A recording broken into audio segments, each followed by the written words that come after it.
ಎಲ್ರಿಗೂ ನಮಸ್ಕಾರ. ತನಿಯ ಅಡುಗೆಗೆ ಸ್ವಾಗತ. ನಾನಿವತ್ತು ತುಂಬ ಟೇಸ್ಟಿಯಾದ ಸಾಫ್ಟ್ ಆದ ಉತ್ತರ ಕರ್ನಾಟಕ ಶೈಲಿಯ ಉಪ್ಪಿಟ್ಟನ್ನು ಹೇಗೆ ಮಾಡೋದು ಅಂತ ತೋರಿಸ್ತಾ ಇದ್ದೀನಿ. ಖಂಡಿತವಾಗ್ಲೂ ನಿಮಗೆ ಈ ಉಪ್ಪಿಟ್ಟು ಇಷ್ಟ ಆದರೆ ನಮ್ಮ ಚಾನಲ್ನ ಲೈಕ್ ಮಾಡಿ, ಕಮೆಂಟ್ ಮಾಡಿ ಮತ್ತು ಸಬ್ಸ್ಕ್ರೈಬ್ ಮಾಡ್ಕೊಳ್ಳಿ. ಮುಂದೆ ಒಳ್ಳೊಳ್ಳೆ ವೀಡಿಯೋಸ್ನ ಹಾಕ್ತೀನಿ. ಸೊ ಮೊದಲಿಗೆ ನಾನಿವತ್ತು ಉಪ್ಪಿಟ್ಟನ್ನು ಹೇಗೆ ಮಾಡೋದು ಅಂತ ನೋಡೋಣ.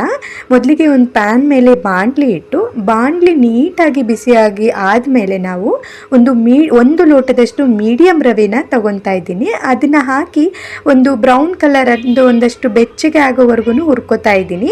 ಸ್ವಲ್ಪ ಹುರ್ಕೊಂಡಾದ್ಮೇಲೆ ಯಾವತ್ತೂ ನೀವು ರೋಸ್ಟೆಡ್ ಆಗಿರುವಂತಹ ರವೆನ ತಗೊಂಡ್ರೆ ಆಯಿಲ್ ಹಾಕಿ ರೋಸ್ಟ್ ಮಾಡ್ಕೊಳ್ಳೋದು ಬೇಡ.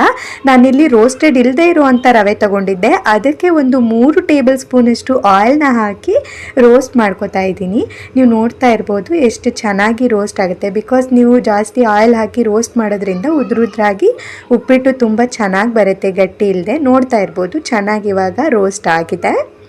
ಸೊ ಆಫ್ಟರ್ ರೋಸ್ಟ್ ಆದಮೇಲೆ ನೀವೇನು ಮಾಡಬೇಕಂದ್ರೆ ಆ ರೋಸ್ಟ್ ಆಗಿರೋ ರವೆನ ಒಂದು ಕಡೆಗೆ ತೆಗೆದಿಟ್ಟು ಮತ್ತು ಅದೇ ಬಾಣಲಿ ತಗೊಂಡು ಒಂದು 2 ಸ್ಪೂನಷ್ಟು ಆಯಿಲನ್ನು ನಾನಿಲ್ಲಿ ಬಳಸ್ತಾ ಇದ್ದೀನಿ. ಸೊ ಆಯಿಲ್ ಕಾದ್ಮೇಲೆ ಚೆನ್ನಾಗಿ ಕಾದಂಥ ಆಯಿಲ್ಗೆ ನಾವು 1/4 ಸ್ಪೂನಷ್ಟು ಸಾಸಿವೆ ಮತ್ತು 1/4 ಸ್ಪೂನಷ್ಟು ಜೀರಿಗೆಯನ್ನು ಹಾಕ್ತಾಯಿದ್ದೀನಿ. ಸಾಸಿವೆ ಜೀರಿಗೆ 2 ಚಟ್ಪಟ್ ಅಂತ ಸಿಡಿದ ಮೇಲೆ 1 ಸ್ಪೂನಷ್ಟು ಉದ್ದಿನ ಕಾಳು ಮತ್ತು 1 ಸ್ಪೂನಷ್ಟು ಕಡಲೆಕಾಳನ್ನು ನಾನು ಮಿಕ್ಸ್ ಮಾಡಿ ಒಟ್ಟಿಗೆ ಹಾಕ್ತಾ ಇದ್ದೀನಿ. ನೀವು ನೋಡ್ತಾ ಇರ್ಬೋದು ಎಣ್ಣೆ ಚೆನ್ನಾಗಿ ಕಾದ ಮೇಲೆ ಕಡಲೆಬೇಳೆ ಮತ್ತು ಉದ್ದಿನ ಬೇಳೆನ ಹಾಕಬೇಕಾಗತ್ತೆ. ಸೊ ಅದಕ್ಕೆ ನಾವು ಸಾಸಿವೆ ಜೀರಿಗೆ ಚಟ್ಪಟ್ ಅಂದಮೇಲೆ ಹಾಕಬೇಕು. ಇವಾಗ ನಾನು ಸ್ವಲ್ಪ ಇಂಗನ್ನು ಬಳಸ್ತಾ ಇದ್ದೀನಿ. ಸೊ ನೀವೇನಾದರೂ ಇಂಗು ತಿಂದೇ ಇರೋರಂಥರಾಗಿದ್ದರೆ ಇಂಗನ್ನು ಸ್ಕಿಪ್ ಮಾಡ್ಕೋಬೋದು. ಸೊ ನಾನಿಲ್ಲಿ ನಿಮಗೆ ಕರಿಬೇವಿನ ಬಗ್ಗೆ ಸ್ವಲ್ಪ ಹೇಳಬೇಕು. ಎಲ್ಲ ಅಡುಗೆಗೂ ಆಲ್ಮೋಸ್ಟ್ ಸಾಂಬಾರು ಅಥವಾ ಪಲ್ಯಕ್ಕೆ ಕರಿಬೇವು ಯೂಸ್ ಮಾಡಿ, ತುಂಬ ಒಳ್ಳೆಯದು ದೇಹಕ್ಕೆ. ಮತ್ತು ಒಂದು 5ರಿಂದ 6 ಗೋಡಂಬಿಯನ್ನು ಬಿಡಿಸ್ಕೊಂಡು ಹಾಕೋತಾ ಇದ್ದೀನಿ. ಸೊ ಚೆನ್ನಾಗಿ ಒಂದೊಳ್ಳೆ ಮಿಕ್ಸ್ ಕೊಡಿ. ನೋಡ್ತಾ ಇರ್ಬೋದು ಇವಾಗ ನಾನು ಚೆನ್ನಾಗಿ ಮಿಕ್ಸ್ ಮಾಡ್ತಾ ಇದ್ದೀನಿ.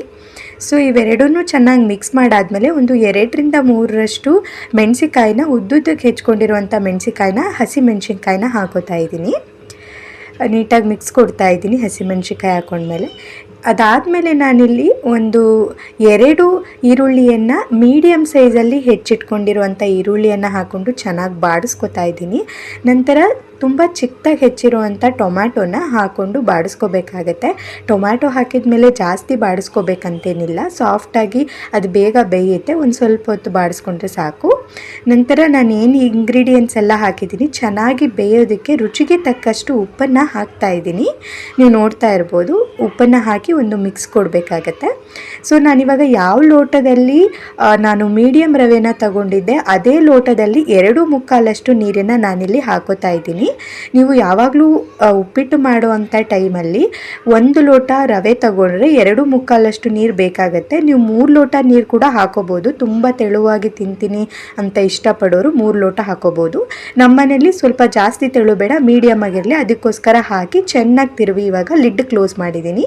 ನೀವು ನೋಡ್ತಾ ಇರ್ಬೋದು ಇವಾಗ ಚೆನ್ನಾಗಿ ನೀರು ಮಳ್ತಾ ಇದೆ. ನಾವೇನು ಎಲ್ಲನೂ ಹಾಕ್ಬಿಟ್ಟು ಮಳ್ಳಕ್ಕೆ ಇಟ್ಟಿದ್ವಲ್ಲ, ನೀಟಾಗಿ ಮಳ್ತಾ ಇದೆ. ನೀರು ಚೆನ್ನಾಗಿ ಮಳ್ಳೋ ಅಂಥ ಟೈಮಲ್ಲಿ ನಾವು ನೀಟಾಗಿ ಇನ್ನೊಂದು ಮಿಕ್ಸ್ ಕೊಟ್ಬಿಟ್ಟು ಆಲ್ರೆಡಿ ರೋಸ್ಟ್ ಮಾಡ್ಕೊಂಡಿರುವಂಥ ಮೀಡಿಯಮ್ ರವೆನ ಹಾಕೋತಾ ಇದ್ದೀನಿ. ಸೊ ರವೆನ ಹಾಕ್ಕೊಂಡು ನಾವು ನೀಟಾಗಿ ತಿರುಗಿಸ್ತಾ ಹೋಗಬೇಕಾಗುತ್ತೆ. ಯಾಕೆಂದರೆ ರವೆನ ಹಾಕ್ಕೊಂಡು ನಾವು ಹಾಗೆ ಕೈ ಬಿಟ್ಟರೆ ಗಂಟಾಗೋವಂಥ ಚಾನ್ಸಸ್ ಇರುತ್ತೆ. ಸೊ ನೀಟಾಗಿ ಮಿಕ್ಸ್ ಮಾಡಬೇಕಾಗುತ್ತೆ. ನೀರಿಗೆ ರವೆನ ಮಿಕ್ಸ್ ಹಾಕಿದ ಮೇಲೆ ಚೆನ್ನಾಗಿ ಮಿಕ್ಸ್ ಕೊಡಬೇಕಾಗತ್ತೆ.